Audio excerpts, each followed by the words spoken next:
warahmatullahi wabarakatuh. Waalaikumsalam warahmatullahi wabarakatuh.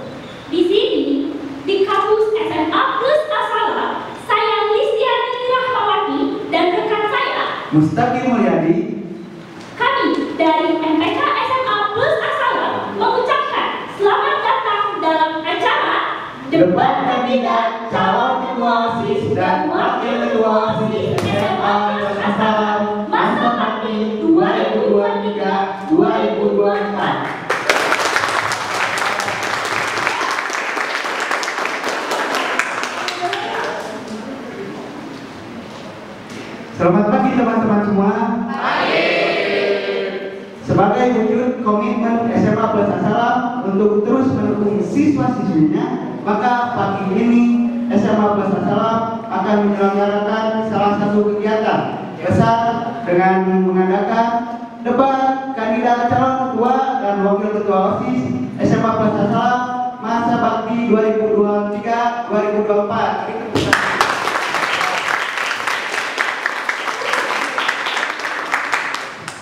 debat calon ketua dan wakil ketua OSIS menjadi sangat istimewa karena kehadiran teman-teman yang menyempatkan hadir di hari libur ini.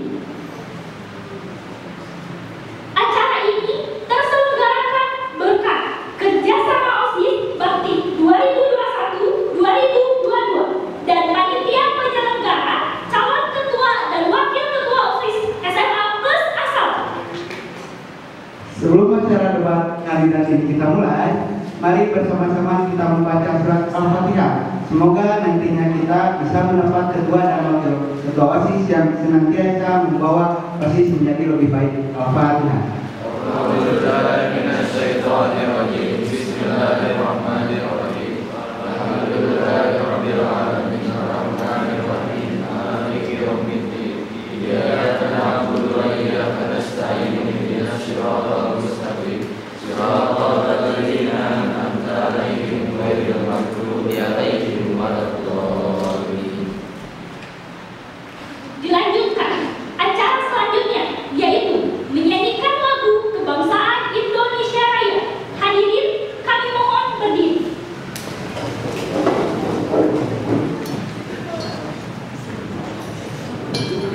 Kami persilakan dirinya.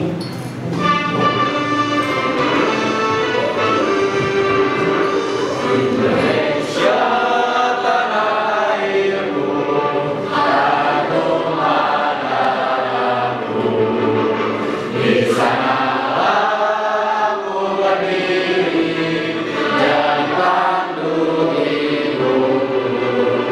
Indonesia kebangsaanku, bangsa dan tanah airku, marilah kita berseru, Indonesia bersatu.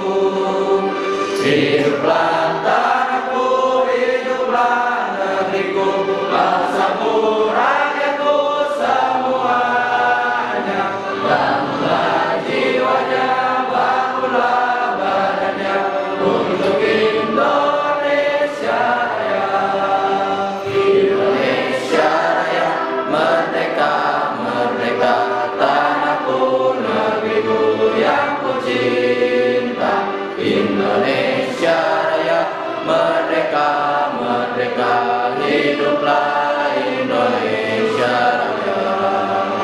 Indonesia Raya, merdeka, merdeka, tanahku, negeriku yang ku cinta. Indonesia Raya, merdeka, merdeka, hiduplah Indonesia Raya.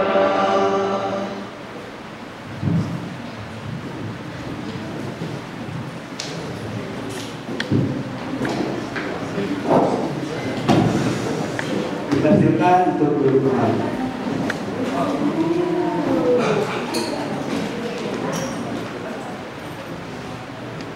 Sebelum debat kandidat calon ketua dan wakil ketua OSIS kita mulai, saya persilakan ketua OSIS Kang Dapat Sumatera untuk memberi kata sambutan. Waktu dan tempat kami persilakan.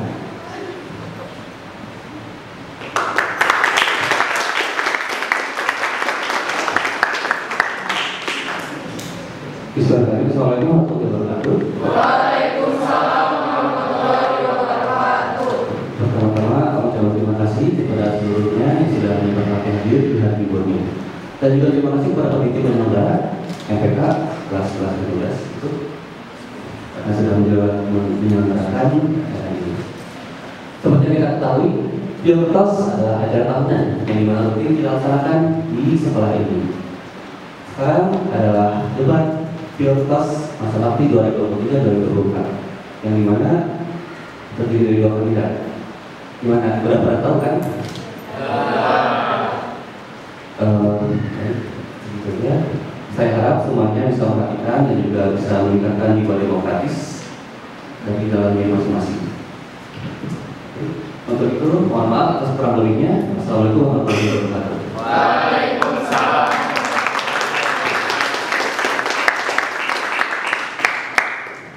Terima kasih Kang Bapak. Bagi kita sebagai siswa-siswi SMA Plus Assalam dan Bapak serta Ibu guru yang hadir di sini, tentunya tidak sabar bagaimana dua pasangan calon ketua dan wakil ketua OSIS bisa meyakinkan kita bahwa mereka lah yang layak menjadi pemimpin OSIS 2 tahun mendatang. Dengan bangga, kami panggil pasangan kandidat nomor urut pertama, pasangan kandidat calon ketua dan wakil ketua OSIS Bagas Adi Pramana dan Alika Paramadani. Beri tepuk tangan.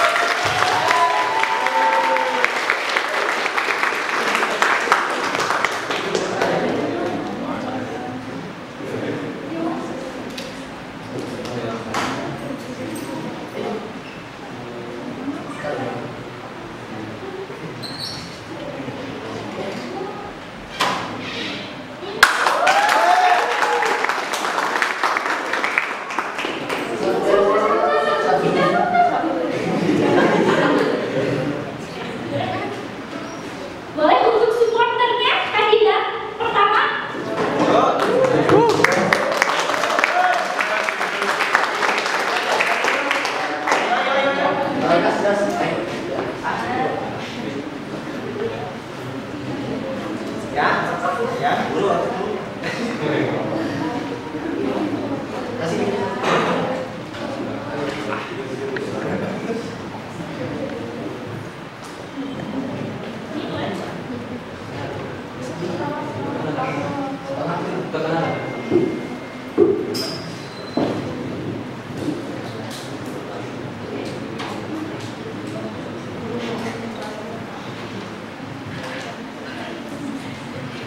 Bersama satu tidak hanya kata, Tapi ada aksi nyata.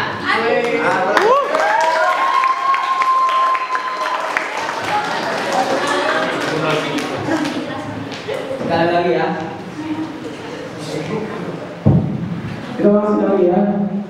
Saya bilang bersama satu tidak hanya kata, kalian bisa bilang tapi ada aksinya, oke? Bisa semuanya? Bersama satu tidak hanya kata.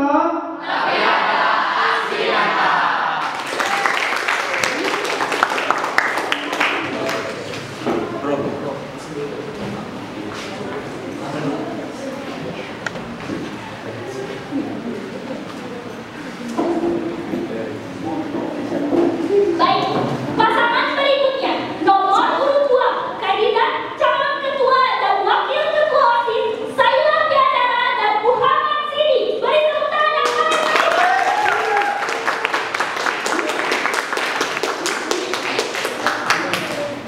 Dipersilakan supporternya.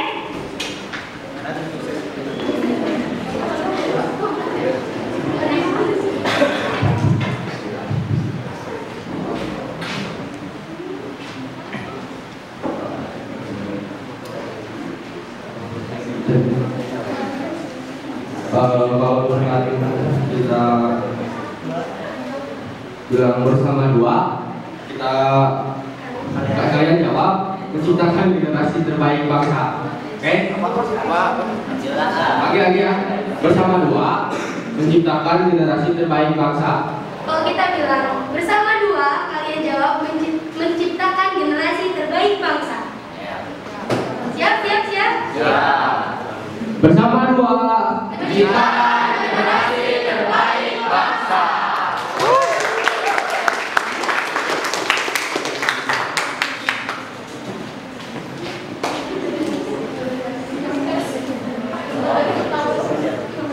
Baik. Untuk membantu kita mengenal sejauh mana kemampuan dan kematangan dalam menyusun visi dan misi serta program kerja pasangan kandidat menuju SMA Plus Assalam ke arah yang lebih baik, sudah hadir moderator kita yaitu Kang Khairul selaku Ketua LPK SMA Plus Assalam. Selamat pagi Kang Khairul.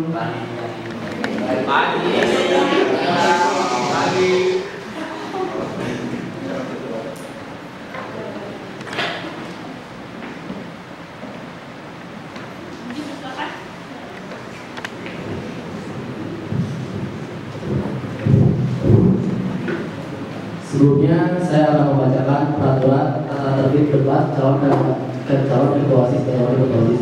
Dipersilakan untuk para kandidat itu. Yang pertama, seluruh peserta kandidat ke calon ketua OSIS memakai seragam putih, baju putih dan celana abu-abu. Kedua, kandidat, tim sukses dan pendukung dilarang melakukan keributan, merusak infrastruktur sekolah maupun dalam bentuk apapun. Yang ketiga, seluruh peserta debat kandidat yang dianggap membuat kerusuhan dan sejenisnya, maka moderator dan panitia berhak untuk mendiskualifikasi dari calon ketua dan wakil ketua. Keempat, pada saat kampanye calon ketua dan wakil ketua OSIS, pendukung maupun tim sukses serta peserta kampanye dilarang membawa senjata tajam. Yang kelima, seluruh peserta yang ada di acara harus menggunakan bahasa yang sopan.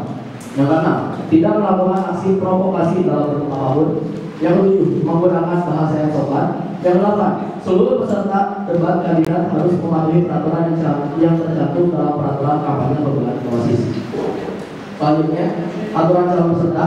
Yang pertama, untuk menyampaikan visi-misi peserta calon diberikan waktu 3 menit. Saya ulangi, untuk menyampaikan visi dan misi peserta calon diberikan waktu 3 menit. Yang kedua, setiap kandidat menjawab pertanyaan dari kandidat lain diberikan waktu 3 menit untuk menjawab tiap pertanyaannya.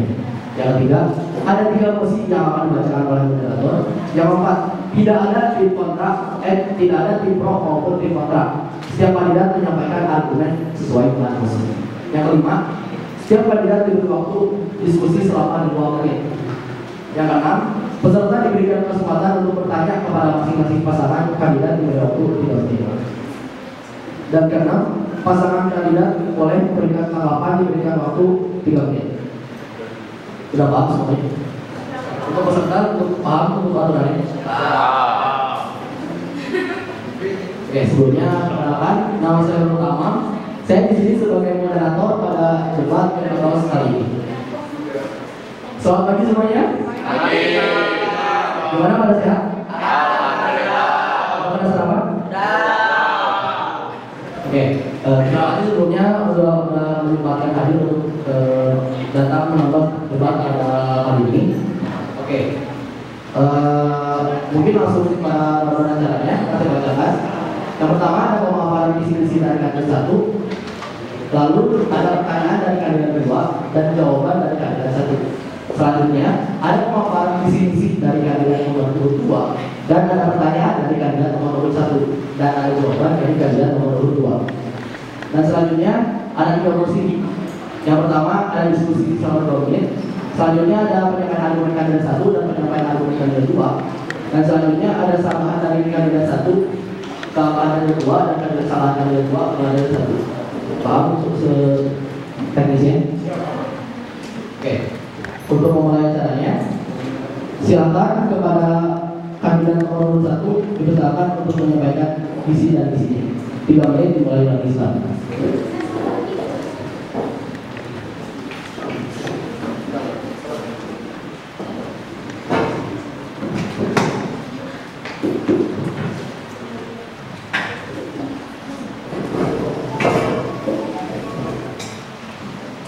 Baik, sebelumnya bismillahirrahmanirrahim. Assalamualaikum warahmatullahi wabarakatuh. Waalaikumsalam warahmatullahi wabarakatuh. Gimana kabarnya saudara sekalian? Sehat?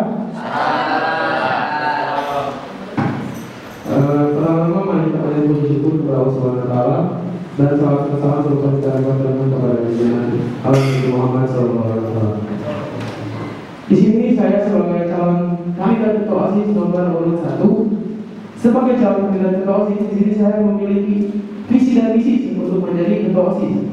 Di antaranya itu visi saya itu menjadikan siswa-siswi SMA Putra Salam lebih berpotensi untuk meningkatkan bakat-bakatnya dalam bidang akademik maupun non akademik.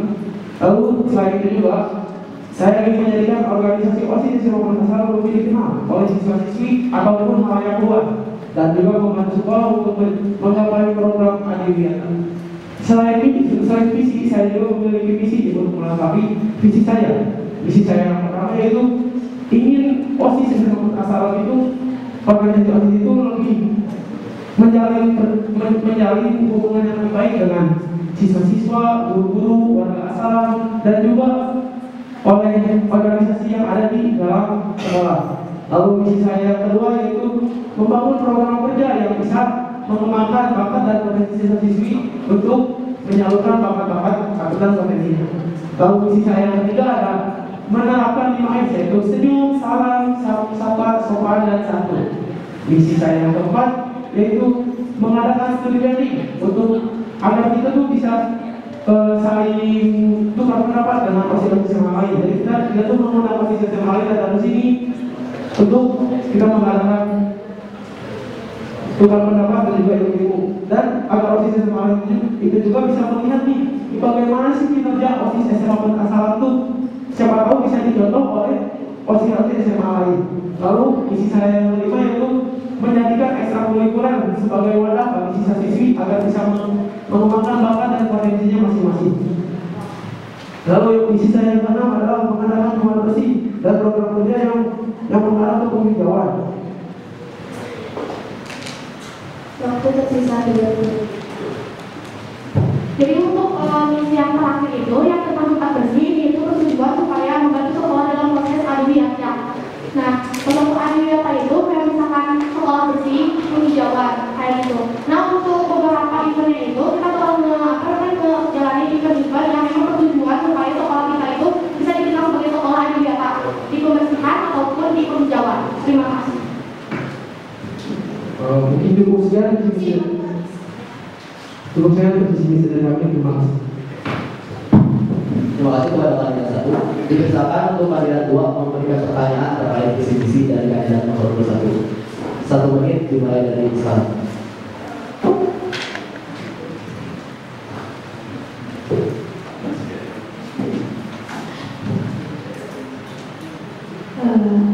Assalamualaikum warahmatullahi wabarakatuh. Sebelumnya terima kasih kepada moderator atas waktunya. Ini pertanyaan untuk kandidat 1. Di sini tertera bahwasanya visi Anda adalah menjadikan organisasi OSIS lebih terpandang oleh siswa-siswi dan para lain. Nah, maksud dari visi tersebut, bagaimana cara Anda mewujudkan visi tersebut dan memimpikannya, sedangkan banyak kesusahan atau banyak hal yang susah untuk kita wujudkan. Terima kasih.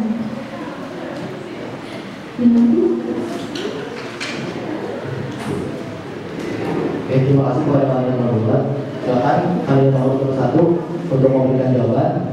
3 menit dimulai dari sekarang.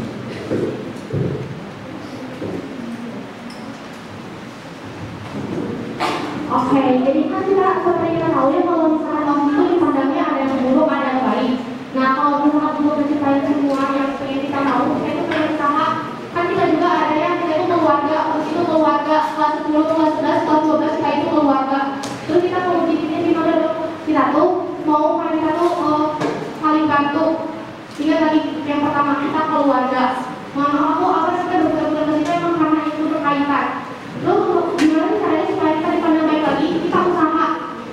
Kita berangkul. Terus kita juga mau mencari beberapa event ataupun hal yang bisa membuat orang-orang itu berpandang baik ke kita. Karena kita juga di sini usaha. Mereka juga harus bisa tahu gitu usaha kita itu apa aja. Kita capek, mereka harus tahu gitu. Supaya kita juga bisa dihargai sama mereka. Terus kalau misalnya untuk attitude, kita mulai dari diri kita sendiri. Contohnya kayak misalkan kita tahu bahwa attitude itu bisa dikenal sama orang-orang itu dulu, tapi kan belum tentu sama orang yang udah dapat sama dia. Nah, untuk itu tuh saya dan semua rekan-rekan saya ini mengakui dia supaya dia jadi lebih baik gitu. Jadi untuk berpandangan siswa-siswi jelek ataupun enggak itu kita itu sebenarnya hak mereka, cuma kita itu mengusahakan. Terima kasih.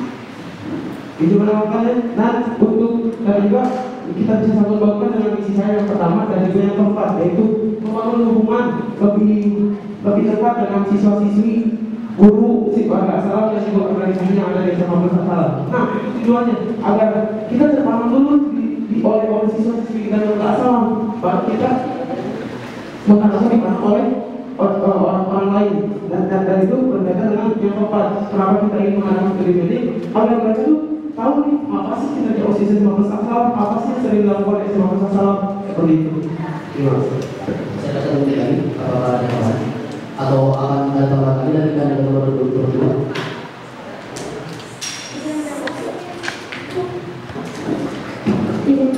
Untuk perusahaan. Nah, bagaimana jika ada salah satu anggota kita yang menolak untuk diberitahu atau bahkan tidak mengikuti apa yang kita itu atau tidak mendukung atas kepemimpinan kita? Yang pertama mungkin kita bakal menasehati dulu, menasehatin. Ya karena kalau misalkan kita menasehatin itu bisa aja merubah tentang pikiran dia atau dia. Itu yang pertama. Terus yang kedua, kita juga bisa ngambil otoritas ataupun keputusan secara sendiri. Karena kita juga pasti adalah karena emosi ataupun kayak udah gak sabaran ya. Terus kalau misalkan si anggota yang sudah tertutup kayak gitu, kita rangkul semuanya. Kita omongin satu keluarga itu, kita omongin dia yang habis. Terima kasih. Masih pada nomor 1, kandidat nomor 2 silakan untuk menyampaikan isi dan misi kalian. Waktu 3 menit dimulai dari sekarang. Terima kasih teman-teman. Assalamualaikum warahmatullahi wabarakatuh. Waalaikumsalam warahmatullahi wabarakatuh.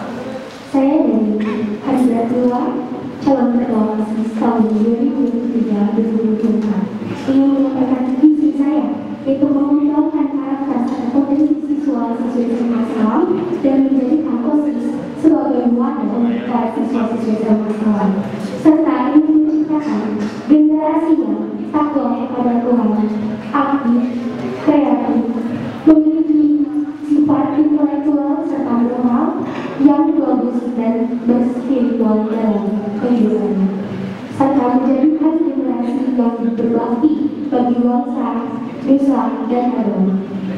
Untuk misinya di sini kita memiliki beberapa misi yang harus dilakukan oleh Bapak Indonesia. Saya mengatakan tentang misinya, di mana misi ini memerlukan sebuah misi supaya misi ini bisa terjadi yang terwujud. Pertama itu mewujudkan yang pertama menjalin hubungan antara organisasi dan organisasi dalam seperti OSIS.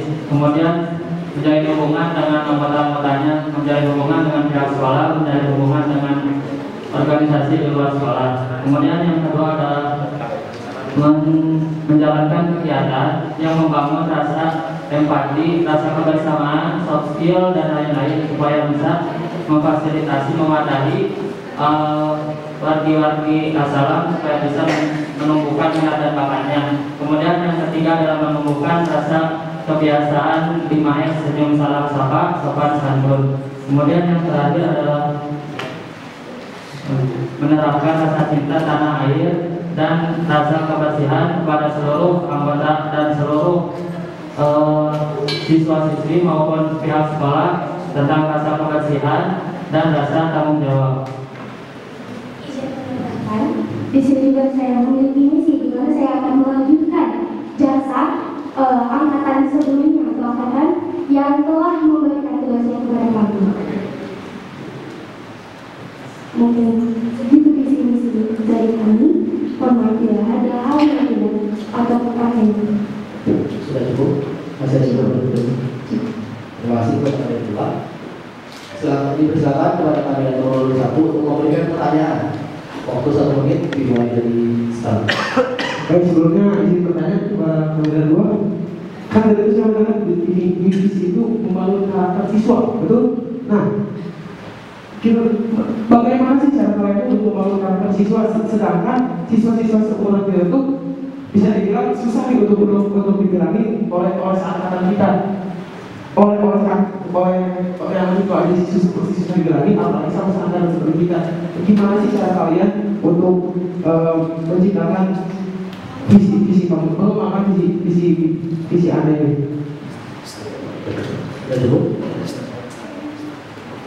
Terus kata yang membangun karakter, kalau misalkan karakter itu kan datang dari diri kita sendiri ya. Terus itu juga harus dari diri kita sendiri kan, untuk membangun karakter itu gimana gitu kan. Sedangkan banyak jurusannya seperti Bagas, banyak juga siswa-siswa yang fair gitu asal itu kenapa peraturannya terlalu ketat. Terus kan itu bisa dibilang membangun karakter, tapi karakternya itu udah sesuai banget gitu.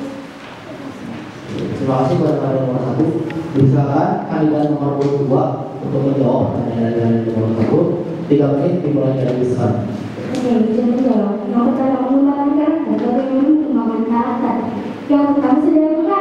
Siswa-siswa itu susah untuk diberitahu oleh atas. Oke, mungkin orang itu ada waktunya sadar, ada waktunya tidak sadar.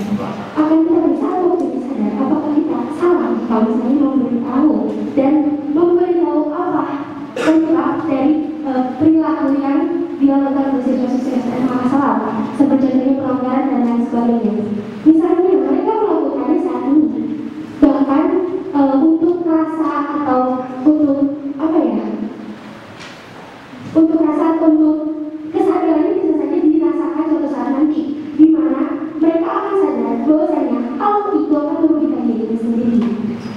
Nah, kita akan terus berusaha untuk memberitahu, untuk terus menanamkan rasa percaya diri dan bahkan rasa peduli untuk diri sendiri dan untuk sekolah. Karena dengan mereka peduli pada diri sendiri, mereka pun akan peduli pada lingkungannya serta mengurangi kegiatan-kegiatan yang merugikan diri sendiri dan sekolah.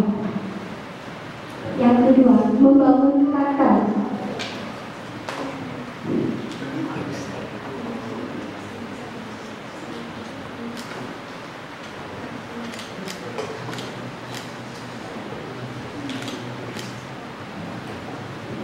Saya akan mengatakan bagaimana cara membangun karakter, sedangkan di sekolah ini karakter adalah yang kita pertama, kita akan mencoba mengingatkan, karena kalau misalnya kita memaksakan kita tidak akan bisa, karena itu bukan tugas kita. Tugas kita akan memberikan peringatan atau memberikan nasihat. Kemudian ketika orang lain itu menolak, orang itu tidak mau berubah, maka kita terus-terusan mengingatkan. Kita tidak perlu merasa capek gitu, karena tujuan dari awal kita itu membangun, bukan merevisi. Jadi semakin kita dorong, semakin kita berikan motivasi supaya dia mau berubah, maka kemungkinan besar insya Allah dia tuh akan berubah gitu. Oh, kenapa aku seperti ini terus gitu, apakah kita nggak mau berubah gitu, seperti itu. Apakah kita akan terus menonton atau mungkin ada juga akan ada kesadaran diri yang kita terus tanamkan dan mereka pun mungkin lelah kalau misalnya aku kayak gini terus, sedangkan asalnya itu belum nanti bagus. Masa aku mau kayak gini, masa aku mau jadi minoritas. Terus selain itu juga aku pengen saya tunjukin bahwasanya masih pengetahuan atau masih pelajaran kalau misalnya kita ngadain aturan-aturan ini karena mereka sendiri. Kita nggak akan ngadain aturan kalau misalnya kitanya nggak kayak ngelakuin hal-hal yang seharusnya tidak dilakukan gitu. Kita juga nggak akan ngadain suatu aturan atau sekolah pun nggak akan ngadain suatu aturan. Terima kasih. Terima kasih kepada kandidat nomor 1. Apakah ada pertanyaan?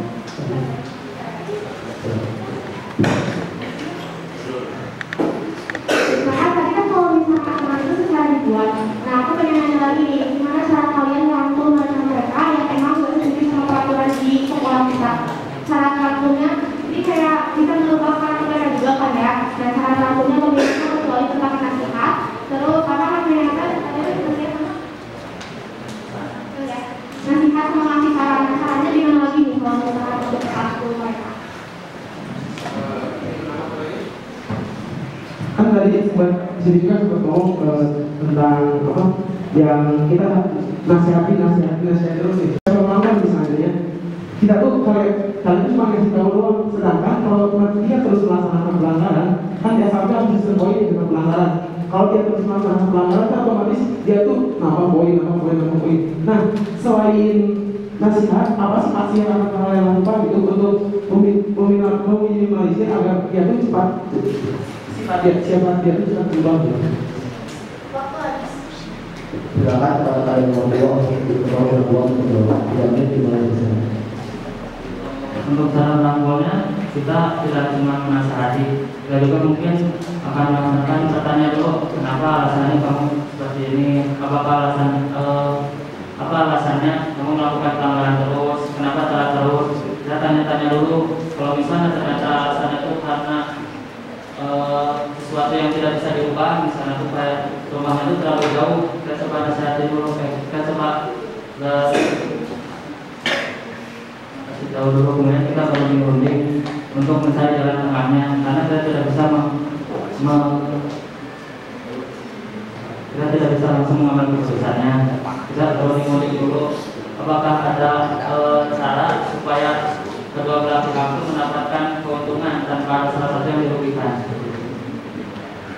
Jangan kalau itu kita juga akan bahkan menemani perubahan dia, karena mungkin dia pun melakukan hal tersebut tidak jauh karena ada penyebabnya. Nah, untuk ada penyebabnya itu kita akan mencoba mengayomi dengan cara kita mengajarkan misalnya kamu gak usah kayak gini lah, kalau kamu kayak gini nanti kamu tuh kayak gitu kayak gitu kayak gitu. Terus kalau misalnya untuk menambah poin, kita bakal tahu kamu harus melakukan menambah poin, mungkin kamu akan keluar dari sekolah dan kamu pun juga akan rugi. Suatu saat nanti kamu udah gede, kamu akan merasa dan sebagainya. Dan mereka pun mungkin akan sadar dan kesadaran pada diri kita dan dari orang lain juga. Terima kasih pada kalian nomor 2. Sebelumnya kita tes dulu nih pendukung nomor 1 gimana suaranya?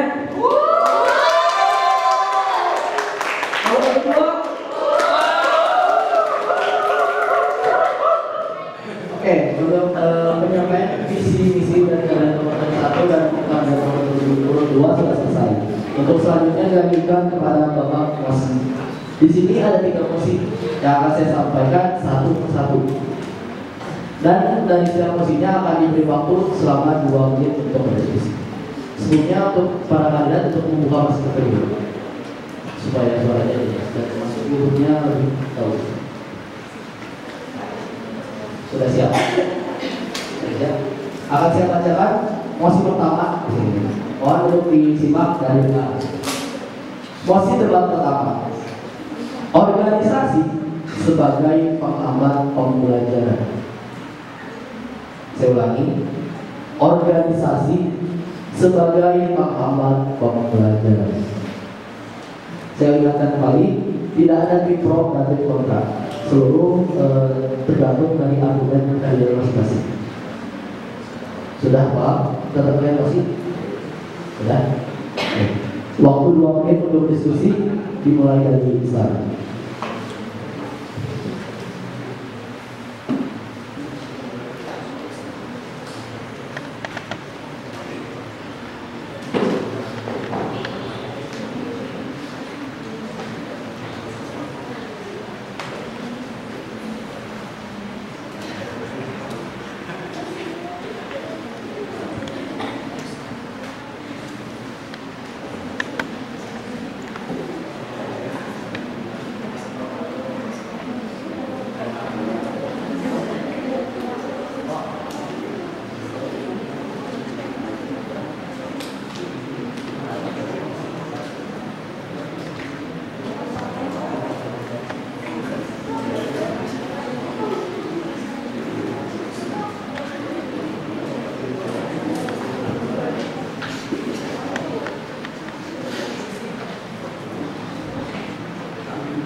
waktu diskusi sudah selesai. Sekarang pemaparan argumen dari kandidat nomor 2. Waktu 3 menit dimulai dari saya. Terima kasih untuk waktunya Mas Arto. Kemudian saya akan menjawab tentang yang pertama organisasi sebagai penghambat pembelajaran. Saya akan menjawab bahwa itu bukan hal yang bisa disebut sebagai salah atau benarnya, karena di sini ada terdapat dua sudut pandang. Kenapa organisasi disebut sebagai penghambat? Karena apabila seseorang itu tidak bisa membagi waktunya dengan baik, maka kehidupan dia itu akan tidak seimbang antara belajar, istirahat, dan organisasi. Oleh sebab itu kita perlu memanajemen waktu. Terus kenapa organisasi juga tidak bisa disebut sebagai penghambat? Karena dalam organisasi juga kita memiliki hal-hal positif seperti membangun karakternya, kemudian mengembangkan minat dan bakatnya, mengembangkan potensinya dalam kegiatan berorganisasi.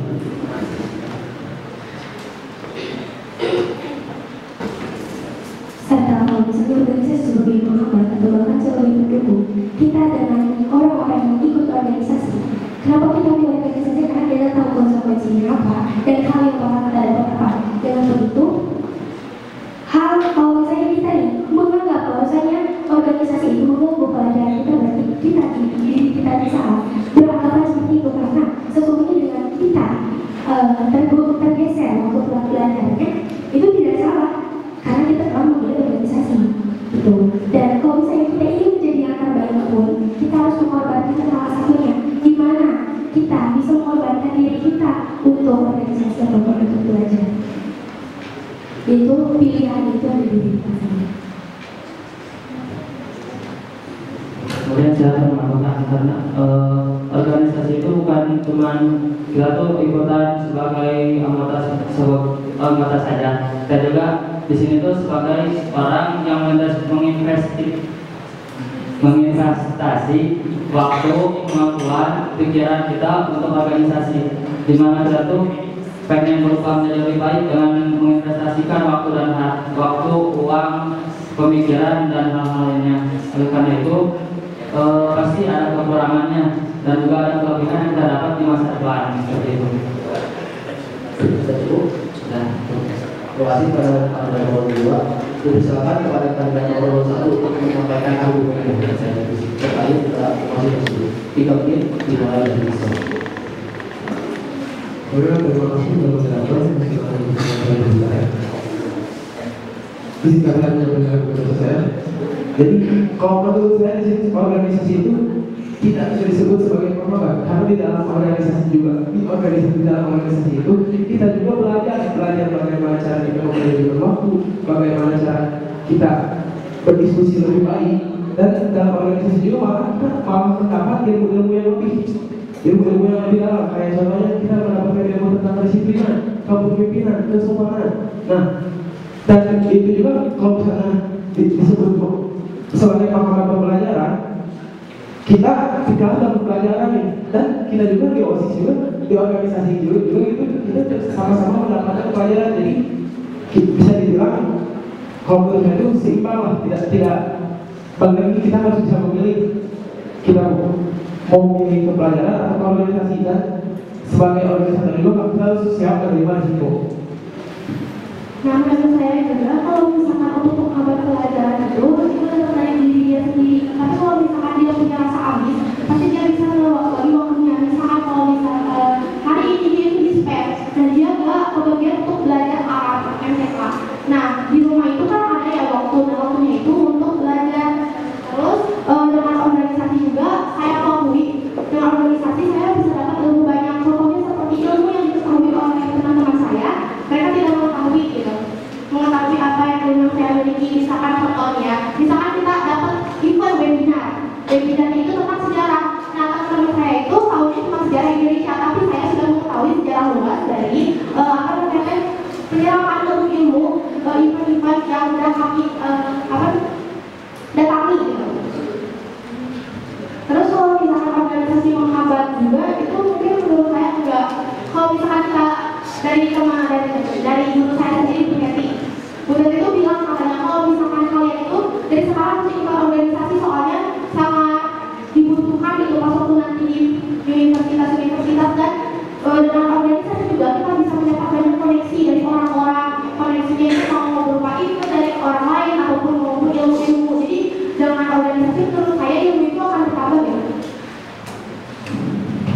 izin melakukan juga ya.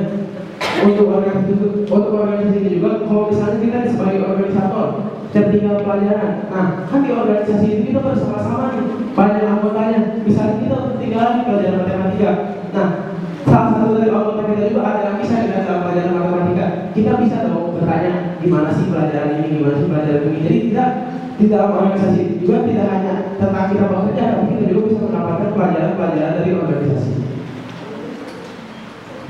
Ini teruskan. Terima soal itu adalah yang nomor 21. Diusahakan kepada pelajaran nomor 22 untuk memberikan sanggahan terhadap visi-visi terhadap argumen dari pelajaran nomor 21.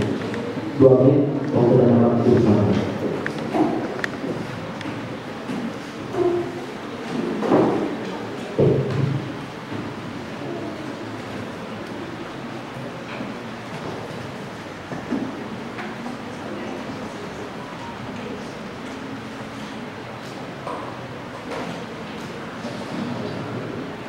Izin memberikan sanggahan. Oke, tadi kan bilang kalau misalnya kita ikut organisasi atau ikut OSIS, kita bisa menjadi wakil. Bagaimana dengan orang yang bisa menjadi wakil? Apakah kalian akan beda itu mereka aja yang tidak bisa menjadi wakil? Terus kayak misalnya, oke kalian setuju, aku pun setuju gitu ya. Tapi gimana pandangan orang kalau misalnya benar-benar pandangan? Tetapi ya apa sih organisasi? Makanya organisasi kita tuh belajar. Kan masih banyak tuh yang bertanya-tanya. Jawaban dari yang nomor 1. 2 menit waktu dan waktu.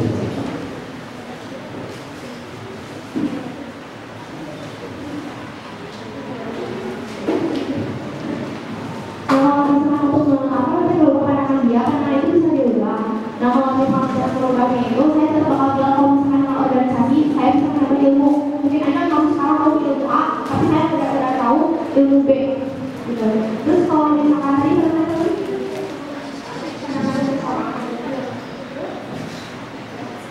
nah terus kadang orang juga kalau bilang kayak gini, masa itu kamu dapat apa di organisasi mau di haters, mau punya haters. Nah itu kalau misalkan tuh saya sendiri dengan saya ikut organisasi, saya punya kepemimpinan sama mental gitu. Saya di sini juga bukan tentang ilmu tapi tentang pengembangan mental saya. Terus untuk tadi juga kan ada bagaimana sih orang yang tidak bisa memanage waktu. Nah kita ini kan dalam organisasi ini kita bersama-sama nih, kita juga bisa mengetahui kita bisa mengajari dia tentang bagaimana sih cara memanage waktu, bagaimana sih cara membagi organisasi dengan pelajaran. Kita bisa masih sharing dengan dia agar dia juga mengerti bagaimana cara memanage waktu, dan lagi kita itu keluarga bersama-sama. Mungkin cukup. Tambahan juga, tapi kalau misalkan emang dia dari suatu organisasi terus dia nggak bisa kayak ikut suatu event ataupun salah satu kewajiban dia, kita kan masih ada orang lain juga. Nah terus udah itu juga kita pasti bakal ngerti lagi kamu dari apa kita udah dikasih tanggung jawab, kamu harus menjalani itu. Kalau itu dia masuk dalam organisasi tapi dia lulus. Sudah cukup. Apakah ada satu atau dua saran ulang?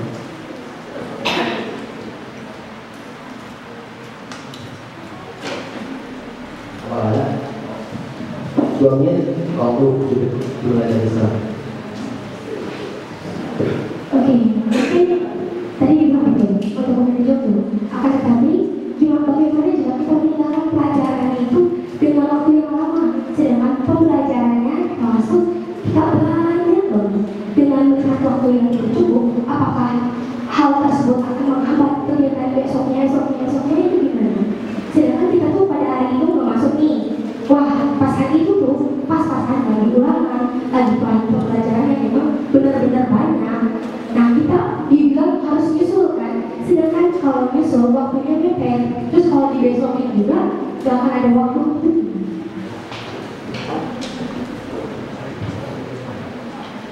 Izin menjawabnya berkali. Nah, kita kan kalau misalnya inflasinya ada ulangan, terus kita ada harus ada acara nih. Dan lagi kita tuh kan anggota banyak nih. Kita manfaatkan peran anggota yang lain, tidak terfokus pada satu anggota tersebut. Emang di dalam satu kelas, misalnya kayak contohnya kelas IPA yang banyak nih anggota OSISnya, tapi kan bisa dibagi-bagi kita dibagi lagi itu OSIS juga bukan organisasi juga bukan hanya satu angkatan tapi ada beberapa angkatan. Nah kita bagi-bagi nih untuk yang misalnya ada ulangan yang tidak disusulan kita lihat masalah dulu, kita kerjakan dulu orang kita yang istilah santai. Nah untuk itu juga yang tadi kalau misalnya tugasnya numpuk misalnya harus deadline-nya sebentar. Lagi kalau kita dispen, nah yang saya rasakan setiap dispen itu kita tidak terus bekerja, ada waktu selamanya juga. Nah kita bisa manfaatkan waktu selam tersebut untuk misalnya kita minta bantuan nih teman kita untuk bantu ini kerjain tugas saya sudah mengerti di bagian sini gitu. Jadi tidak lebih memanfaatkan peran anggota dan kerjasama. Terus kalau misalkan untuk pembagian waktu sendiri dia kayak gitu, dia juga seharusnya punya rasa tanggung jawab, kan dia udah masuk organisasi nih ya. Kalau misalkan organisasi berarti dia emang udah punya kewajiban tetap. Terus kalau misalkan dia kayak ketinggalan pelajarannya, dia tuh bisa kan belajar di rumah juga. Yang penting ada rasa ambis, ada rasa tanggung jawab dia sebagai pelajar. Dia misalkan ya hari Senin dia dispen, hari Senin itu ada pelajaran matematika peminatan dan juga fisika. Nah pas waktu itu tuh dia kan 2 jam misalnya 2 jam pelajaran. Nah fisika dia nggak mau belajar. Nah mau nggak mau di diri dia itu harus ada rasa kalau misalkan dia bisa fisika materi pada waktu hari itu. Nah caranya itu ya dia belajar di rumah. Pokoknya kalau misalkan udah masuk organisasi kalian udah dikasih tanggung jawab itu harus dijalankan, jangan dibuangkan karena itu kepercayaan dari kakak kelas kami. Mungkin untuk argumen atau BS sekarang tambahan dan argumen dan ada nomor 1.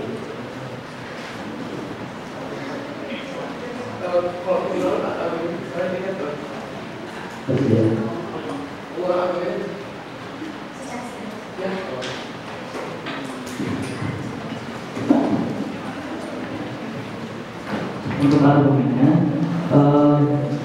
kita tidak bisa menyebutkan bahwa organisasi itu sebagai penghambat. Itu tidak benar dan juga tidak salah, karena dari organisasi juga kita mendapatkan banyak kebaikan dan banyak hal negatif juga. Di antaranya adalah untuk positifnya kita mendapatkan ilmu baru, kemudian yang negatifnya adalah ketika seseorang itu tidak bisa memilih waktunya dalam berorganisasi dan untuk menyimbangkan tentang pelajarannya seperti itu.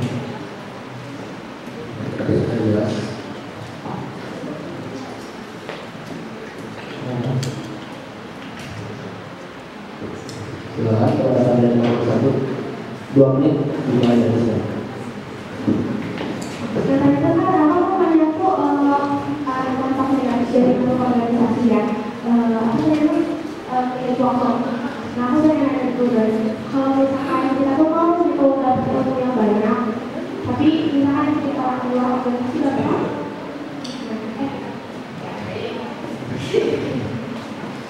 Terus pemimpin dia tuh kayak pengen dia pengen ikutan webinar itu, tapi dia nggak bisa meninggalin si pekerjaan dia di sekolah. Aku mau tahu saran berapa? Saran dari kalau misalkan dia itu dia labil antara keperluan sekolah, keperluan di sekolah itu kayak misalkan belajar ulangan, tapi dia juga di hari itu ada event yang emang dibutuhkan itu OSIS dan itu kerja. Silakan dari nomor 2 menit dimulai. Yang pertama tadi kalau misalnya ada suatu event dan membutuhkannya itu dia dan dia tuh di kelasnya ada ulangan. Yang pertama ulangan tanya dulu ke gurunya apakah ulangan bisa susulan. Kalau misalnya bisa susulan dia diujikan. Terkecuali kalau misalnya ulangannya tidak bisa susulan dan event tersebut emang nggak bisa diganti sama dia, kita bakal nyari saran atau jalan tengahnya. Dimana kalau semoga aja dalam event itu tuh orangnya nggak harus kita, karena kan kalau misalnya event tuh ke orang lain nggak tahu kalau misalnya yang mau ikut tuh kita, jadi bisa digantiin ya misalnya, oke, gantiin lah kalau nggak bisa digantiin. Pasti kan kalau di event tuh dipilih 2 orang atau 3 orang, kita berangkat dulu 3 orang itu, kalau 2 orang itu 1 orang yang tadi sibuk atau bahkan mau ulang dulu bisa disusul. Itu saya lihat. Di menambahkan juga yang tadi juga sempat dimana sama Sidik ada organisasi itu ada hak kerja nih.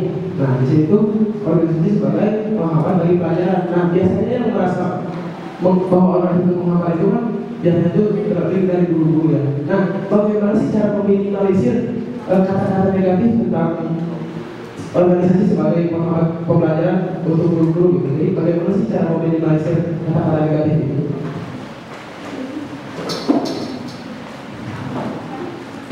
Yang pertama, untuk meminimalisir kata-kata negatif dari guru, mungkin saja guru tersebut tidak tahu atau tidak jauh, hanya melihat dari momennya saja, di mana guru-guru tahu kenapa kita ada event, kenapa kita ikut event, atau bahkan mengadakan perkumpulan.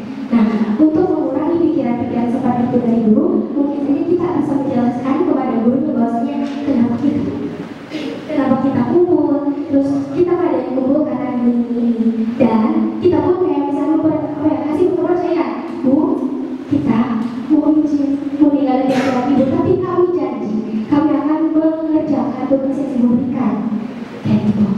Dan dengan kita melakukan hal-hal yang membuktikan atau kita melihat ini, kita oke ngambil waktu pelajaran ini, kita juga harus bisa buktiin kalau misalnya dari perkumpulan dan dari kita mengembali pelajaran tersebut kita bisa menghasilkan yang lebih baik gitu.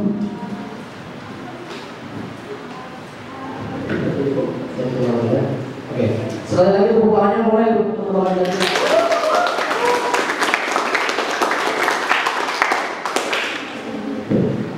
Mungkin sekarang kita langsung lanjut masuk ke posisi kedua. Mohon didengar dan dicatat para sidang.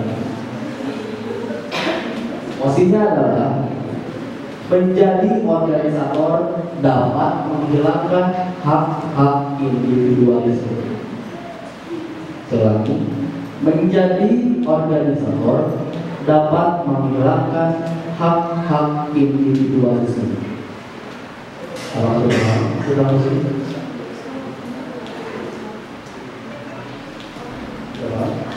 Ada yang nomor 1? Ayo, sudah paham tentang sini. Untuk waktu diskusi 2 menit dimulai dari sekarang. Ke sana. Sudah siapa ada nomor 1? Ya. Ini. Kebersamaan pada kalian nomor 1 untuk menyampaikan argumentasi. Atau ke satu aja. Waktu 2 menit dimulai dari sekarang. Oke, kalau misalkan hak menjadi organisator, hak individualisme itu bilang kalau saya itu nggak, saya nggak setuju dengan hal tersebut dikarenakan kita itu udah merdeka, kita udah dikasih hak-hak untuk berorganisasi, dan di sini organisator kan sebagai orang yang berorganisasi ya. Jadi menurut saya kita menghilangkan hak-hak kita. Ingat, hak-hak akan didapat karena apabila kita sudah menjalankan kewajibannya. Misalkan ya, belajar. Hak individual belajar itu adalah mendapat fasilitas. Nah, kalau misalnya kita sudah menjalankan kewajibannya, kita menjalankan kewajibannya itu belajar, nanti kita baru akan mendapat hak kita sebagai siswa. Terus, kalau misalkan hak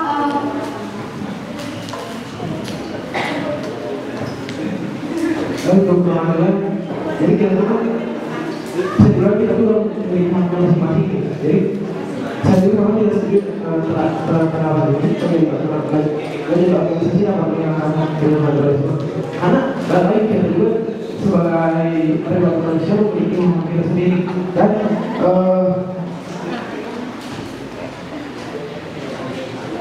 dan menurut saya organisasi juga membantu kita. Terus kalau misalkan dibilang menghilangkan hak individualisme, saya agak setuju. Cukup. Berusahakan soal kalian berdua memberikan argumen kepada masing-masing. Waktu 2 menit berusaha dari semua. Terima kasih untuk waktunya moderator. Saya akan menjawab menjadi organisator dapat menghilangkan hak-hak individualisme.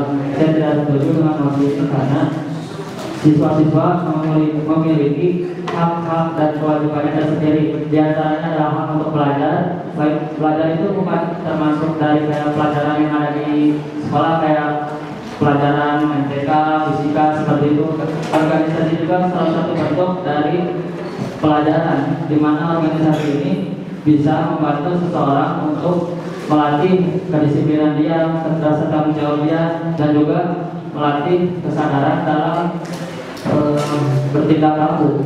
Kemudian hak organisasi ini juga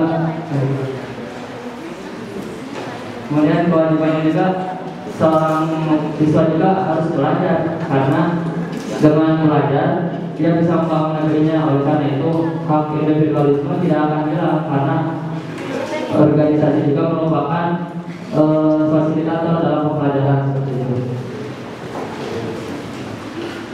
Oke, saya juga kurang setuju mengenai organisasi dapat menghilangkan hak-hak individualisme, karena kita memiliki hak dan kita memiliki organisasi. Kita pun punya kewajiban, di mana dengan kewajiban yang kita laksanakan, maka hak-hak pada diri kita akan terpenuhi. Kayak misalnya nih, kita melakukan organisasi dengan baik, kita melakukan organisasi dengan santai, kita mengambil makna organisasi itu apa, kewajiban-kewajiban dalam organisasi kita jalani dengan baik, hak-hak yang kita dapat guna karena kayak misalnya kita memberikan contoh yang baik kepada siswa-siswi, maka kita pun akan mendapatkan haknya, kita dihargai, kita dihormati, kita akan memiliki kebebasan. Terima kasih. Usaha pada nomor 1 untuk memberikan saran. Jadi sebenarnya di komunikasi tadi, untuk tadi kan kita tuh sebagai organisasi itu memiliki hak untuk belajar, gitu. Nah, sedangkan saat kita belajar misalnya kita dituntut untuk kayak contohnya kita akan melaksanakan suatu acara nih. Nah, suatu acara itu harus kita diskusikan, dan waktu diskusi kita itu kayak misalnya kita tuh diskusi pas jadwalnya kita sedang ujian. Kan otomatis kita susah untuk diskusi, sedangkan hak kita itu untuk belajar nih, dan kita tuh mengharapkan untuk mendapatkan nilai besar. Dan bagaimana cara kita tuh membela hak kita untuk mendapatkan pelajaran itu, sedangkan kita dituntut untuk mengadakan acara-acara yang akan dilaksanakan gitu. Seperti ini.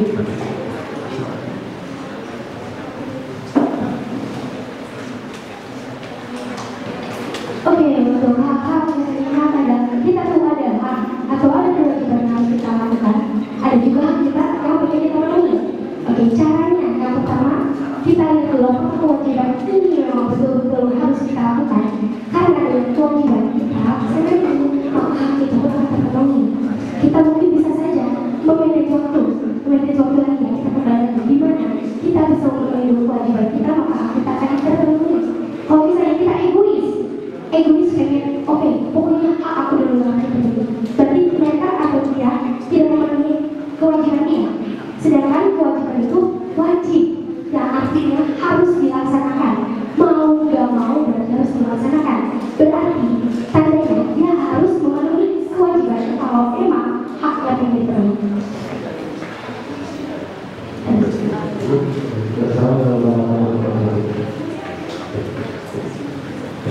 Sebenarnya kewajiban harus dipenuhi. Nah, aku punya nanya dong, kalau misalkan dia tuh menjalankan kewajiban satu, tapi dia melaksanakan kewajiban yang lain, jadi dia mencari kewajiban yang lain supaya hak dia itu terpenuhi. Gimana? Contohnya kayak misalkan kewajiban dia itu di OSIS itu, misalkan dia itu sebagai divisi 1, yaitu kaderisasi, tetapi dia melakukan kewajiban dia malah lebih fokus ke pembelajaran yang itu dimana kewajiban dia sebagai pelajar. Nah, bagaimana menurut kamu tentang orang kaya itu, terus bagaimana cara supaya dia itu bisa menjalani kewajiban dia?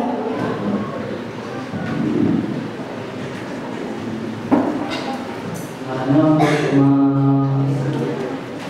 caranya supaya orang tersebut bisa menjalankan kewajibannya membagi waktunya. Yang pertama, kalau misalnya untuk divisi 1 itu sangat-sangat diharuskan, maka dia harus terpaksa harus melaksanakannya tersebut, divisi 1 tersebut kegiatannya. Dan apabila kalau misalnya yang lebih utama itu adalah pembelajaran, maka lakukan dulu pembelajaran. Kalau misalnya kedua-duanya sama, maka selingi, jadi kayak divisi 1 terlebih dahulu kegiatannya apa saja, kemudian pembelajaran diselingi, karena supaya kedua-dua kewajiban tersebut bisa terpenuhi, sehingga haknya juga bisa didapat seperti itu.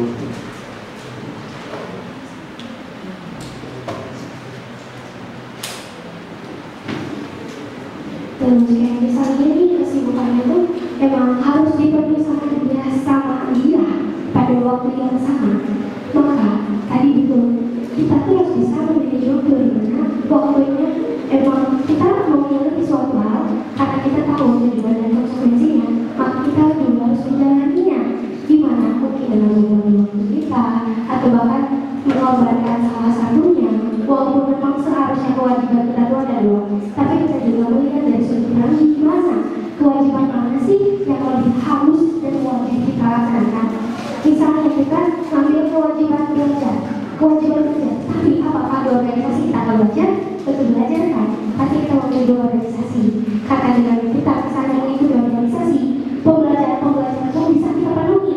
Tidak harus saat belajar saja saat di kelas, karena pembelajaran itu atau ilmu itu tidak harus di kelas saja.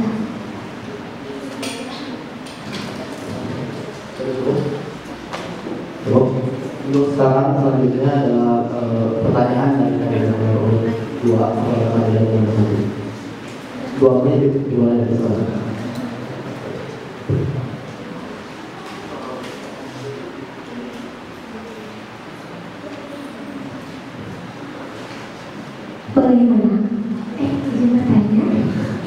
Bagaimana jika ada suatu kewajiban yang membuat hak yang memang kalian inginkan tidak terpenuhi, tapi yang terpenuhi hak-hak yang mungkin yang kalian simpan di belakang. Misalnya ini ada hak kalian itu pengen dipandang baik. Nah, ada juga hak kalian yang pengen mengerjakan sesuatu yang dipandangnya itu dipandang lebih sportif atau apa. Tapi yang terpenuhi itu mana yang sportif, bukan yang pengen dipandang. Itu gimana? Sebelumnya yang menjawab, betul kan tadi itu sempat ada tentang kewajiban ya. Nah, kan untuk bisa dibilang kewajiban di organisasi itu ada kewajiban bersama dan ada kewajiban individu ya. Nah, kalau untuk kewajiban bersama misalnya kita menghilangkan kita karena mempunyai kewajiban bersama.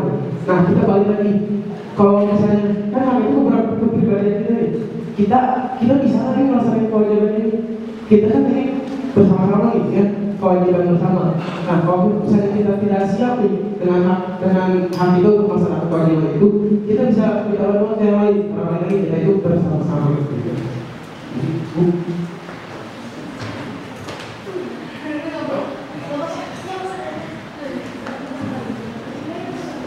Masih ada satu menit.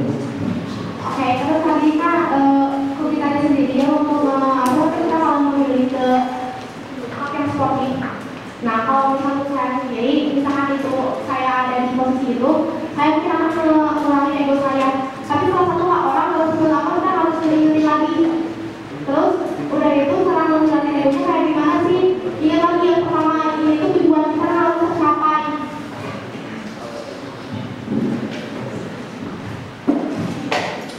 Oke, lalu bagaimana jika kewajiban kalian tidak tercapai? Kewajiban kalian tidak tercapai. Misalnya ada beberapa kewajiban yang mungkin lebih dari 3, sedangkan itu tuh wajib dan harus untuk kalian. Nah, tapi karena kondisi dan emang tidak memungkinkan ketiga itu bisa sama kalian, berarti hak kalian udah dapat dong. Nah, itu gimana?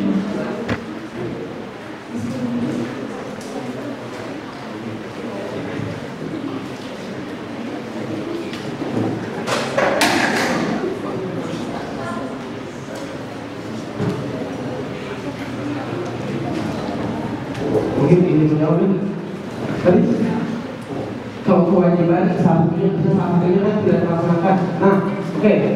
Kita bikin sederhana, tidak semua kewajiban itu bisa dilaksanakan. Nah, makanya kita usahakan dulu yang bisa kita laksanakan. Kita utamakan dulu yang lebih penting dari 3 kewajiban tersebut. Mungkin kalau kita ada 3, kita utamakan dulu yang lebih penting kewajibannya.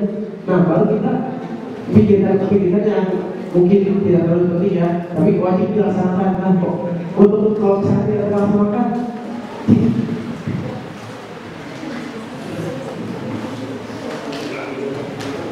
kalau misalkan tidak dilaksanakan ya mungkin hak kita kan tidak akan kita terbagi ya. Nah, kalau untuk apa namanya kan dengan waktu kita tetap perlu berusaha dulu memang hak kita itu terpenuhi. Karena kan kita apa namanya di dalam kewajiban itu supaya tujuan kita tercapai, supaya kita itu tercapai dan hak juga itu kita dapat itu karena dari apresiasi seseorang. mau organisasi itu kita harus siap menerima resiko ya. Mungkin itu salah satu dari resiko berorganisasi. Oke, waktunya masih kedua, sudah sampai sini. Oke, kita langsung masuk ke mosi terakhir kita pada hal ini.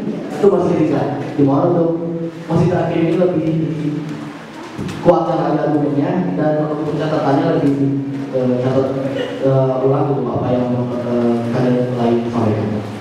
Oke. Sebelumnya kita kasih semangat dulu untuk mosi terakhir kepada kalian semua.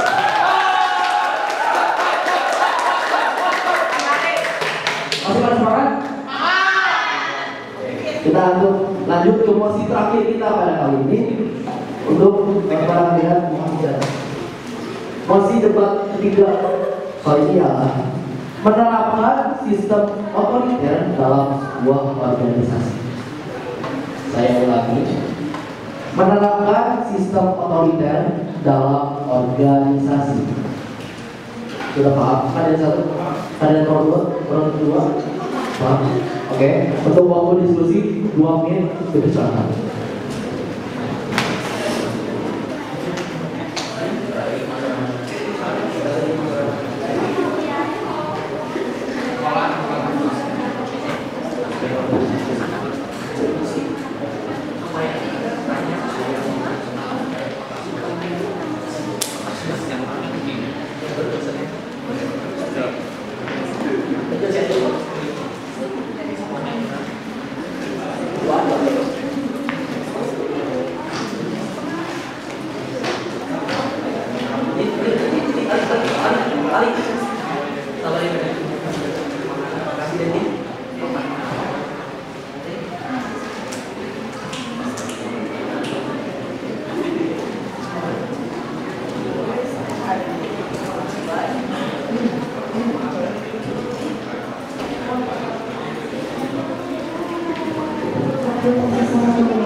Waktunya sudah habis. Dimohon kepada para penonton untuk lebih jangan musik ya, lebih aktif dalam Oke. Ada satu sudah siap? Atau butuh minum dulu? Butuh minum dulu? Ada dua? Nah, kalau itu ini puasa.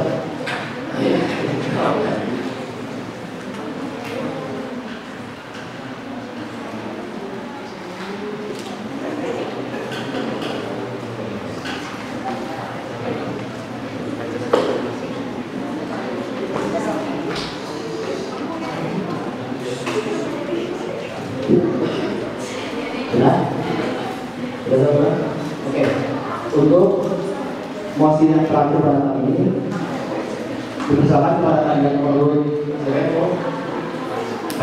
1 2 menit dimulai dari nomor 1. Terima kasih telah datang dan itu berbicara juga kepada kandidat 2. Di sini posisi selanjutnya itu menerapkan sistem otoriter. Nah, kalau menurut saya, kita menerapkan sistem otoriter itu harus juga. Kenapa? Karena kita balik lagi, kita lihat anggota kita terlebih dahulu. Kalau misalkan anggota kita susahnya untuk diskusi, untuk kalau kita mau misalnya kita mau menerapkan sistem demokratis, tapi apakah kita itu susah untuk diajak diskusi atau susah untuk berkumpul. Nah, kita bisa melakukan sistem otoriter. Kenapa? Karena jika kita terus menunggu aspirasi atau acara-acara yang akan dilaksanakan tidak akan terjalan dengan cepat atau tidak akan terjalan dengan baik. Nah, maka dari itu lebih ke ketegasan diri kita masing-masing. Nah, kenapa kita harus tegas dirinya balik lagi? Karena kita tuh ada suatu tujuan yang harus dilaksanakan. Nah, maka dari itu, kalau menurut saya sistem otoriter itu harus ada dilaksanakan. Karena yaitu kenapa harus dilaksanakan? Gara-gara kita lihat otoriter gimana sih? Kita balik lihat dulu apakah kita gimana gitu. Terus kalau menurut saya, kalau misalkan nanti gitu ya, mending menegakkan gitu otoriter dan demokrasi itu apa musyawarahnya dengan anggota-anggota.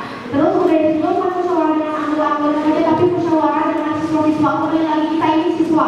Terus kalau misalkan kita harus menjalankan musyawarah sama siswa, kenapa sih? Kembali lagi itu kan tujuan kita itu. Kita berorganisasi, kita juga dari siswa, kayak dari OSIS untuk siswa gitu. OSIS itu kan siswa dan siswa untuk siswa untuk belajar. Terus selain itu juga dengan adanya demokrasi juga semuanya itu bisa tercapai secara bersama-sama, jadi nggak ada yang komplain gitu. Terima kasih pada kandidat nomor 1. Dipersilakan pada kandidat nomor 2 untuk menyampaikan adilnya kepada sesi. Waktu menit dimulai dari sekarang. Terima kasih moderator. Izin menjawab. Yang pertama, saya setuju dengan adanya sistem otoriter. Akan tapi saat diperlukannya saja. Mengapa? Karena dengan adanya sistem otoriter, kita mengambil sistem otoriter, yaitu di mana saat keadaan suatu event yang memang mengharuskan kita tidak cukup untuk berkumpul, kita akan mengadakan sistem otoriter. Atau bahkan karena anggota yang tidak mendukung kita, atau bahkan anggota yang tidak ada waktu untuk kita dan untuk bermusyawarah, maka kita akan menegakkan sistem otoriter. Serta secara keterpaksaan, di mana kalau kita akan mengadakan sistem otoriter karena terpaksa, karena ada hal waktu, tempat, ataupun hal-hal yang menghambat untuk berdemokrasi. Yang kedua, walaupun kita tahu bahwasanya dampak sistem otoriter itu akan tidak ada yang tidak setuju, ada yang malah membenci, atau bahkan ada saja orang-orang yang kok enaknya aja sih bikin kegiatan atau bikin keputusan. Tapi kita pasti bakal dilihat dulu dari dampaknya. Kenapa kita bikin otoriter atau kenapa kita memperlakukan otoriter? Jadi kita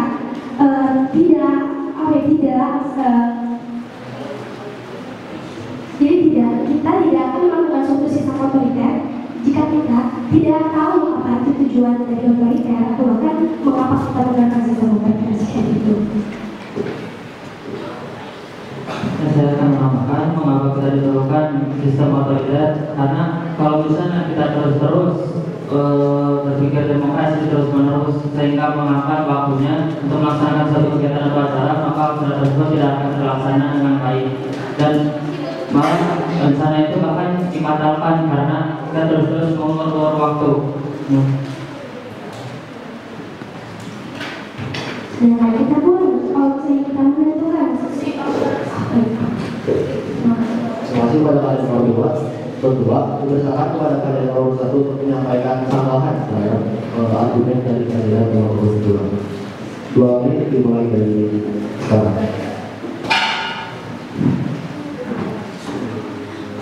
Oke, untuk tadi kan kalau kita sebutkan kalau kita terus menggunakan sistem demokrasi, nah acara tersebut juga kan terhambat. Tapi kalau kita sebenarnya dengan sistem otoriter kan otomatis tetap juga kepada organisasi kita. Nah, gimana sih cara menggunakan dampak tersebut gitu? Maksudnya itu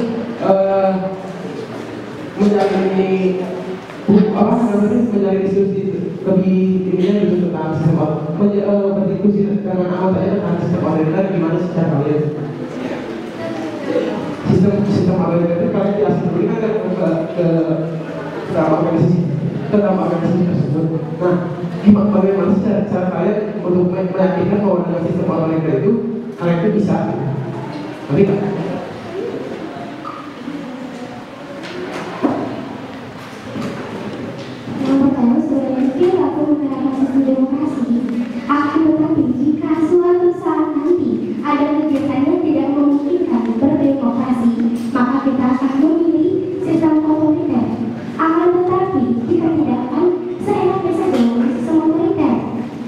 pasti adalah hal yang baiknya gini dan ya.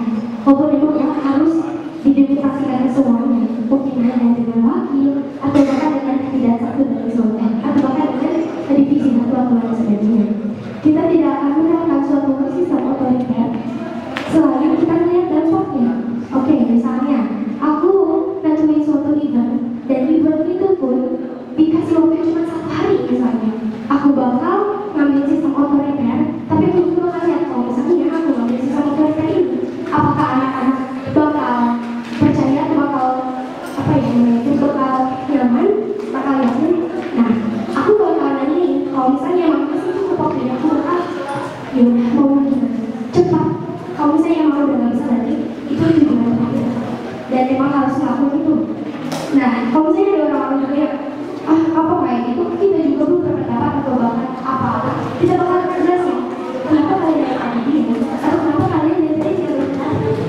Karena waktunya tidak juga misalnya kita ambil pun oke, ini kita jalan dulu aja untuk waktu lain mungkin kita akan berbeda.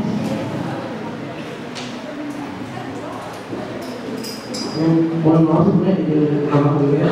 Kalau misalkan nih pemimpinnya itu kalian, sedangkan yang mengambil yang melakukan sistem otoriter itu anggota kalian, karena misalnya kalian itu susah untuk dihubungi, susah untuk belajar demokratis. Nah, yang terus yang melakukan sistem otoriter itu adalah anggota kalian. Apa gimana sih pendapat kalian gitu?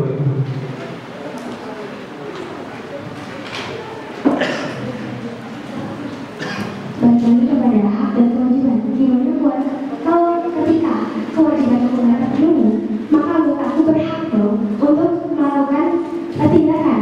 Akan tetapi kalau tentang otoriter berarti kan perpecahan.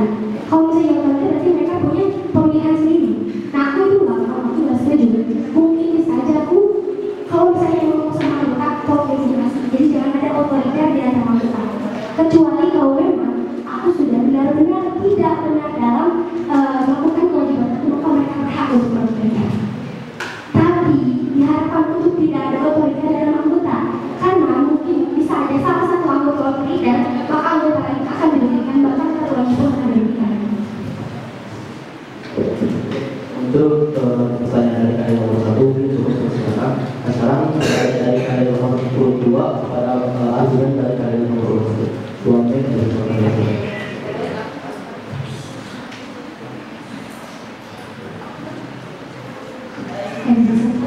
Izinkan yang kedua pertanyaan sesuatu. Oke, yang pertama, jika kalian suatu saat nanti berhubungan atau bahkan karena ada keperluan yang memang mendadak, kalian kan menerima sistem otoriter atau kalian terpaksa untuk melakukan sistem otoriter, lalu anggota kalian membenci sampai benci sebenci-bencinya karena tidak setuju dengan sistem otoriter kalian, apa yang kalian lakukan?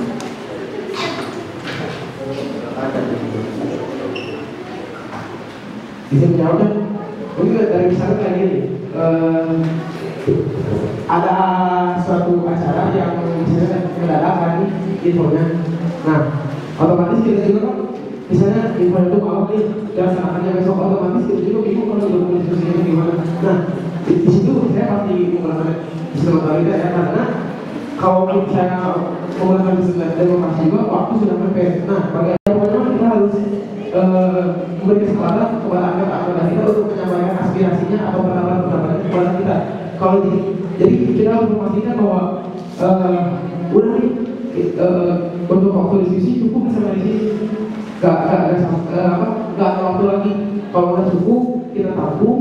Kalau misalnya kita bisa dipakai sistem-sistem mereka kita gunakan, tapi kalau misalnya sistem mereka tidak cocok untuk kita lakukan, ya baru kita ambil sistem otoriter dan kita balik kita berbicara, kita bilang juga ke anggota kita bahwa kita melaksanakan otoriter gara-gara di berarti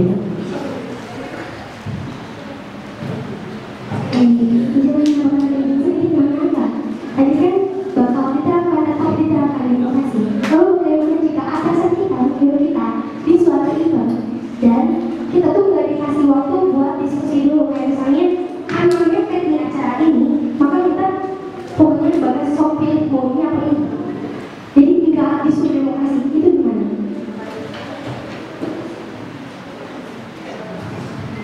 Nah, bagian kita sebagai pemimpin, kita harus bisa menentukan. Pemimpin itu ibaratnya kepalanya dari organisasi. Kita harus bisa menentukan, kita harus berani menentukan, dan kita harus berani menerima resikonya. Nah, maka dari itu kita telah dulu apa nih yang resiko dari antara dua pilihan ini gitu. Nah, sesudah kita pilih, ya otomatis kita harus siap dong menerima resikonya apa yang akan datang. Kayak misalnya kita anggota kita jadi benci mungkin kita gara-gara kita memutuskan dengan kata yang kita sendiri. Cuman balik lagi kita harus bisa meyakinkan anggota kita bahwa kita memilih itu karena suatu keterdesakan. Nah, terus kalau misalkan itu kan harus kita yang milih ya. Nah, kita seperti kata dulu, siapa yang mampu? Tapi kalau misalnya nggak ada yang mampu, kita sendiri yang bakal memilih. Kenapa? Karena ini kan waktu ya, soal waktu tidak boleh disia-siakan. Jadi kita bakal memilih salah satu dari kita sendiri, dari keputusan kita sendiri. Oke, satu lagi pertanyaan terakhir. Jadi terima kasih ibu saya yang terakhir. Nah, kalian sendiri tadi kalau misalnya kalian ada yang mampu, kalian sendiri, dan itu akan sama kalian untuk diri kalian sendiri. Nah, kalau kalian juga misalnya itu nggak mampu sama kalian, sistem otoriter. Tapi gimana kalau misalnya sistem otoriter yang kalian terapkan ternyata tidak sesuai aturan, malah bikin anggota kacau dan acara pun akan kacau. Itu gimana menurut kalian dan gimana sih cara kalian ngadepinnya?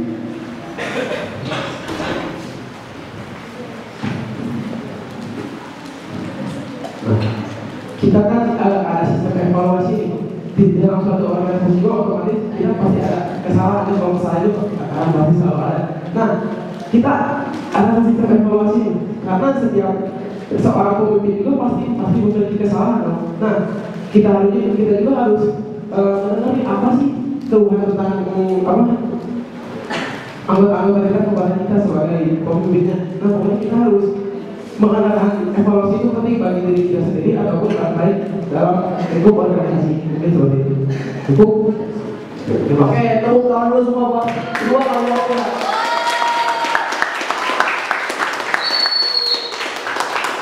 Alhamdulillah sekarang debat pada kali ini sudah berakhir. Kira-kira siapa yang pergi yang mana? 1, 2.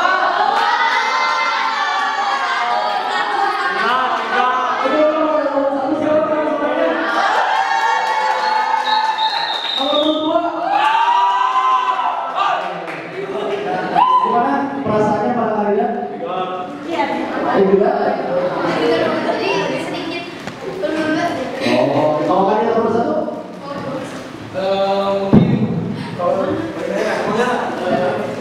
Agak terdekat dulu ya, siapa aja juga. Ini daripada saya. Alhamdulillah sekarang sudah berakhir debatnya, sudah tenang semua. Mereka. Oh ya, sampai di sini nggak bisa tidur kayak mereka ya. Itu tepuk tangan ya. Alhamdulillah debat pada hari ini sudah berakhir. Saya sebagai moderator dan rekan saya.